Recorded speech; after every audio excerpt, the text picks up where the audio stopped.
Are you stressed out, hurried, and feeling constantly tired?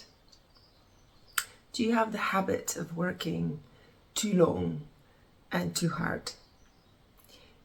Are you one of these people who has 1,000 things going on at the same time, who finds difficulty to say no? How is it that we find ourselves in these patterns, and what can we do about them? How can we find rest and peace in our daily life? Hi, I'm Anna from Flow and Purpose, and welcome to my channel. So, in my experience, there are external forces that act on us in order to bring these patterns into being, and internal. So what do I mean by external? If you reflect on how life used to be before email, if something needed to get done via an official route, you would send a letter and then you would wait for the reply to the letter from the bank or the government, for example. And consider what has happened since the invention of email and digitalization, how much more speeded up our life has become.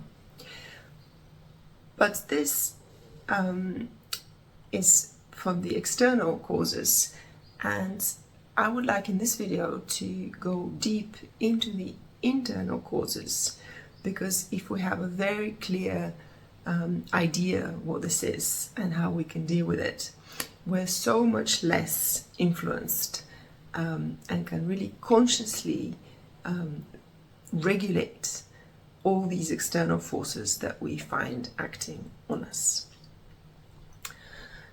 So, what is it that drives this incessant need to be busy, to over-deliver, to not find rest, but be always going above our limits, getting tired, exhausted, depleted, and continuing this perhaps for years, perhaps at the expense of our own health? And what I've found is that the most fundamental level of where this comes from is an unrecognized, unconscious sense of shame or unworthiness. And the process, I would say, is to make this from being unconscious to being conscious. That's the first step and most important step. So how this mechanism broadly works is in the activities, in the things that you do and the things that deplete your energy and make you overtired, perhaps the areas where you overgive.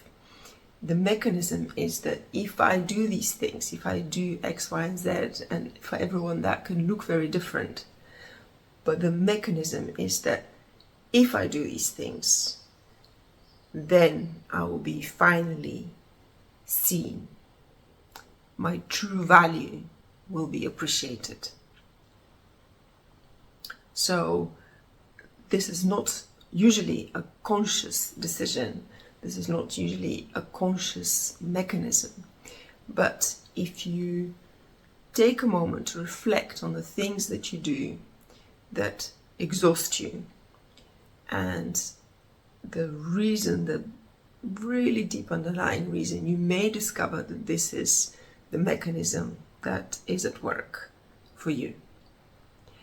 And looking deeper, we can ask the question, what are the causes of this being our mechanism, this subconscious pattern developing and having such a grip on our lives? And what I've discovered is that there are ancestral causes where we inherit these patterns intergenerationally, and there are causes from our own childhood. What do I mean by intergenerational causes? Some of these patterns we can notice in our family line. So if you reflect on your parents, or even grandparents or further ancestors, do you notice the same pattern of trying to over-deliver, trying to prove oneself, even if that is not conscious?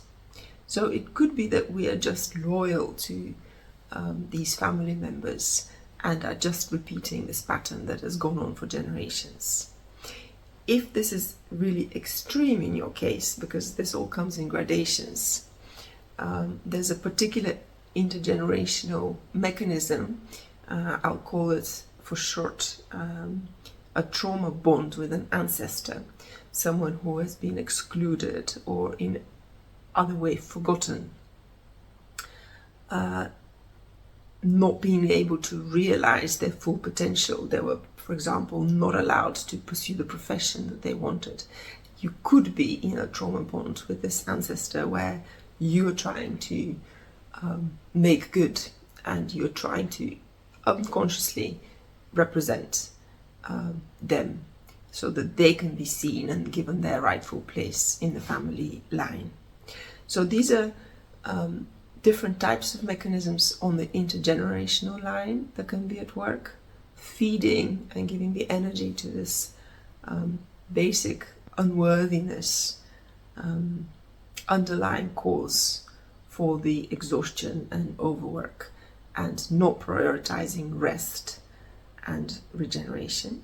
But there's also a cause within our own childhoods. So whether or not this family line is playing out, most often there is also a cause that lies within our own childhoods.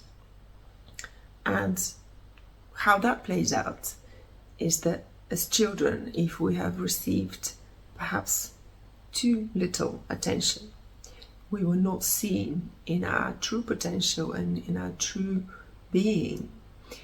We have not received validation for just simply who we are and who we were. We can develop this unconscious belief that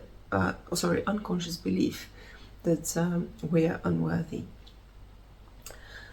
So how do we solve this? How do we deal with this once we have some insight into the fact that this exists and the fact that it drives our behavior?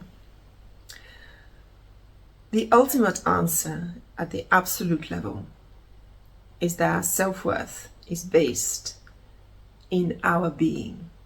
So we have intrinsic self-worth just by virtue of existing. So there's nothing that we need to do and nothing that we need to prove. We're simply worth it. And this is not an intellectual understanding, although an intellectual understanding helps, but this is really a felt sense of basic and intrinsic self-worth that we can learn to get in touch with. And it's there for all of us, and it's there within the depths of our being. But my path, and this is on the relative level, is to identify all these patterns as they emerge in my daily life and be mindful as my action in overdoing or staying up working all night or in the weekends to see, wait a minute, I'm doing this. Why is it? Okay, I see that I feel this sense of needing to prove my own worth, and dropping that every time as it arises. On my channel, I very often have sensitive people, and I would like to offer you that sensitive people, empaths, often prioritize the needs of others. And as Moorjani has put it, empaths need to develop a strong ego. So to become an empowered empath is something that it's worth doing. you can see that you yourself deserve as much love and as much appreciation and as much relaxation as anybody else. So try to experiment with that. Try and see when you don't do it and consciously change it. So the role of mindfulness and noticing this pattern as it arises and dropping it every time and making a conscious decision, whereas previously you might have just automatically taken a certain course of action, is my first tip. And the second thing that I would invite you to explore is effortlessness. So our whole conditioning, personally but also as a society, it's about hard work and effort. And it's not meant to be fun. It's meant to be hard work, and eventually it would lead somewhere. And I would want you to play with effortlessness. What if all our actions can arise out of effortless being? So not through pushing, not through efforting, but simply out of a feeling of relaxation and out of a feeling of joy, of wanting to share, of wanting to help, but not at the cost of yourself or not at the cost of other people. Just very simple and very effortless.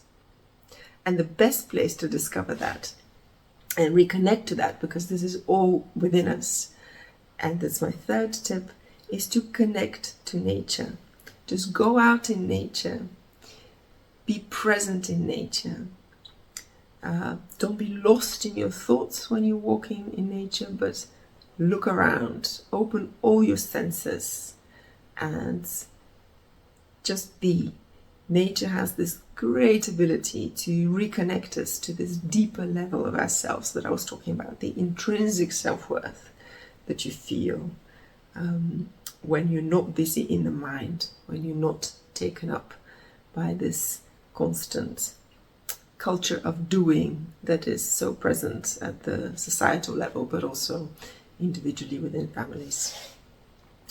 So if your rational mind stops you from going too much to nature, know that our best ideas, our most creative expressions, all scientific discoveries take place in this open space, in this relaxation, and not only through efforting and being busy and hard work. Hard work has its place, but it's not the thing that should not be in charge. The underlying feeling and the bedding is effortlessness and our true nature, where there is intrinsic self-worth. Please share your insights, and if you'd like to explore more on this family line intergenerational aspects, please check out the description below. I will link a free resource where you can do that. Thank you for watching.